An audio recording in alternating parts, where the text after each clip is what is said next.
झूला अच्छे से प्लेस का स्पेस है, चौड़ाई है। तो यहाँ लोगों की सीटिंग कैपेसिटी ऑलरेडी है, आप चाहें तो 14.6 फीट का ही है, जहाँ पर आप जगह देख सकते खड़े होकर अपनी चाय की चुस्कियाँ लेते हुए। तो चलिए इस वेल डिजाइन 4 BHK के अंदर चलते हैं। अब इस घर के एंट्री को आपने देख लिया, आपको एक चीज दिखाई दे रही होगी कि मैं किसी के लिए दरवाजा खोलूंगा अगर, तो प्राइवेसी कितनी ज्यादा अच्छी है। यहाँ पर आपको 5 × 8x8 फीट का लॉबी एरिया मिल जाता है। इस दरवाजे के पीछे भी लगभग 1 फीट की जगह है जहाँ पर आपको कुछ सामान रख सकते हैं। यहाँ पर भी इनफ स्पेस मिल जाता है। अब जब घर के अंदर आप आएंगे तो घर के अंदर आते ही आपको इस तरफ एक बढ़िया सा हॉल दिखाई देता है। 22.2 बाय 14 फीट का ये टोटल एरिया है, जिसमें living room plus dining attached है। लिविंग रूम में भी आप देख सकते हैं कितना ज़्यादा स्पेस है, क्योंकि 14 फीट का स्पेस है, चौड़ाई है, तो यहाँ पर आपको इनफ स्पेस इन सोफ़ा के आगे भी मिल जाता है। अगर आप यहाँ सोफ़ा लगा, वैसे इस घर का इंटीरियर आपको अच्छा लग रहा होगा कि थोड़ा सा जापानीज स्टाइल में बनाया गया है। आप सिर्फ घर का स्पेस देखिए, यहाँ पर टीवी लगी हुई है, यहाँ पर आप बैठ सकते हो और यहाँ पर भी इनफ स्पेस मिल जाता है। और दरवाजे से प्राइवेसी तो मैं आपको बता चुका हूँ।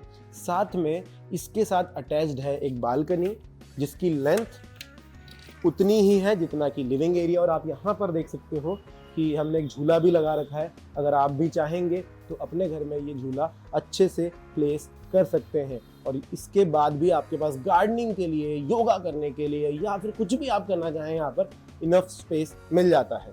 अंदर आएंगे वापस और मैं दरवाजा थोड़ा सा लगा दूंगा। हम देखेंगे इस तरफ, जहां पर आपको डाइनिंग टेबल मिल जाता है। अब मिलता नहीं है, आपको अलग से बनवाना पड़ेगा, बट यहाँ पर डाइनिंग स्पेस है जिसमें 6 लोगों की सीटिंग कैपेसिटी ऑलरेडी है। आप चाहें तो 8 लोगों में भी कन्वर्ट कर सकते हो, जो कि आपको मिल जाएगी।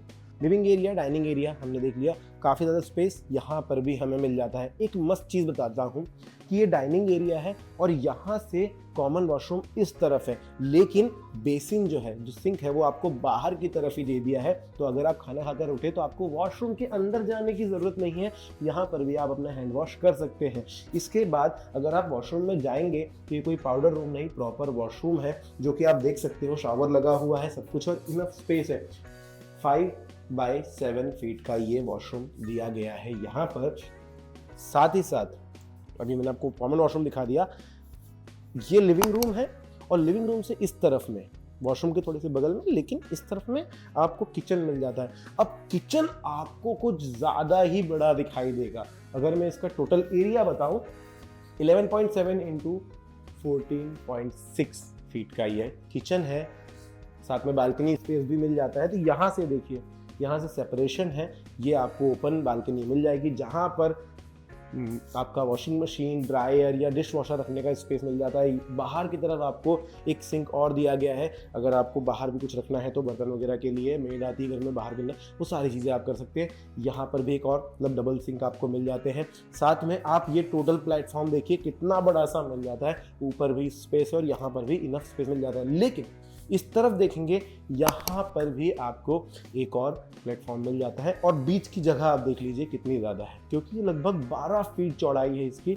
तो आपको किचन में भी बहुत ज़्यादा स्पेस मिलता है।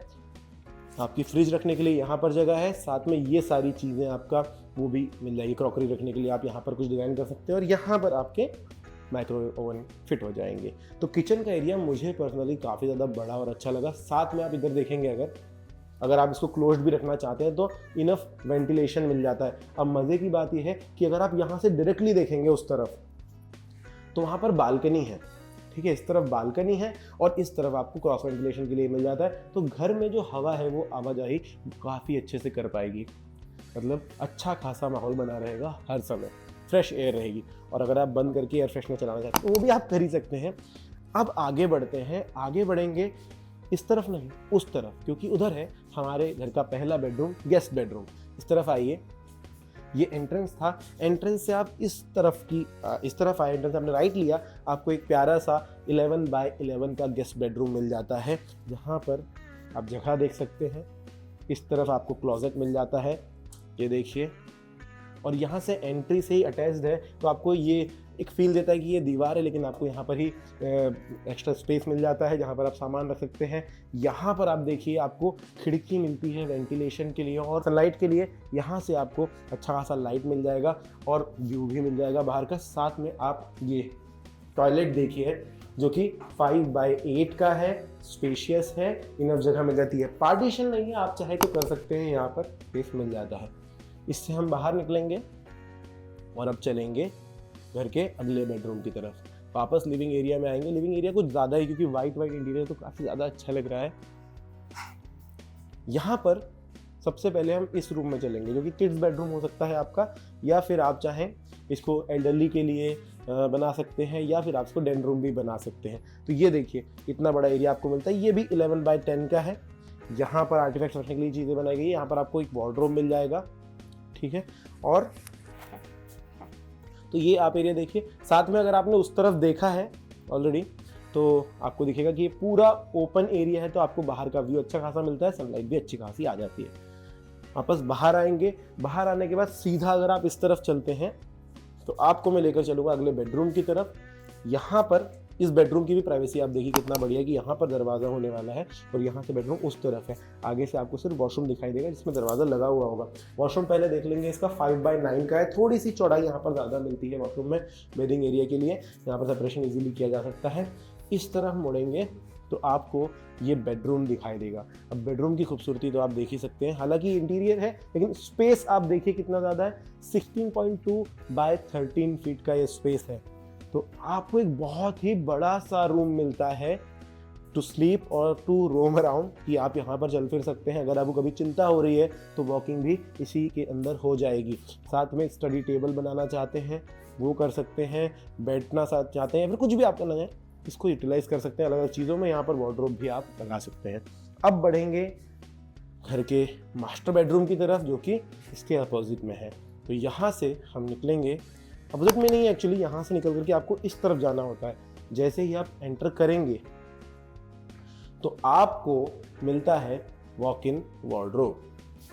रूम में जाने से पहले आप अपने कपड़े निहार लीजिए, उसके बाद अपना वॉशरूम देख लीजिए जो अगेन 5x9 का है। यहाँ पर आपको टाइलिंग थोड़ी सी अलग दिखाई दे रही होगी, ये इस तरीके से डिज़ाइन है। हालांकि ये सारी चीज़ें आपको बनी बनाई मिलेगी, कॉर्नर पे है भाई। अब इतना बड़ा एरिया ये 7.10x5.1 फीट का है। तो ये एरिया भी आपको बहुत बड़ा मिल जाता है बेडरूम से पहले। यहाँ पर भी आप चाहें तो एक बेड लगा सकते हैं, लेकिन आप यहाँ क्यों लगाएंगे? आप बेडरूम में चलिए, इस तरफ आएंगे, आपको 13.6x13.6 का एक स्क्वायर बेडरूम मिल जाता है। ये देखिए। अब आप बोलोगे भाई 13.6 वो वाला रूम ज़्यादा बड़ा था। भाई इसमें वॉक इन वार्डरोब है और वो एरिया सेपरेट कर दिया गया है, उसमें वार्डरोब भी अंदर था। तो ये भी आप देखो। और साथ में आपको यहाँ पर एक बालकनी भी मिलती है। अगर मैं इसको खोलना चाहूँ तो इधर से खोलना पड़ेगा, ठीक है। अरे खुल जा भाई। यहाँ से आपको 13.5x3.1 की एक बालकनी मिल जाती है। चौड़ाई के मामले में भी ठीक है। आप यहाँ से खड़े होकर अपनी चाय की चुस्कियाँ लेते हुए आनंद उठा सकते हैं बाहर के बारिश का। जब बारिश होगी तब। पूरा फ्लैट आपने देख लिया, मुझे पता है आपको बहुत पसंद आया होगा। अब आप जानना चाहोगे लोकेशन, तो भाई ये पुनावाले में स्थित है और यहाँ से हाईवे की दूरी सिर्फ 2 मिनट की है। अगर आपको प्राइसिंग जाननी है, एग्जैक्ट लोकेशन जानना है, डिटेल जाननी है तो ऊपर नंबर दिया है या फिर नीचे देखिए व्हाट्सएप का लिंक है, उससे मुझे कांटेक्ट कर लीजिए। मैं सब कुछ बताता हूँ और आपको विजिट भी करवाता हूँ।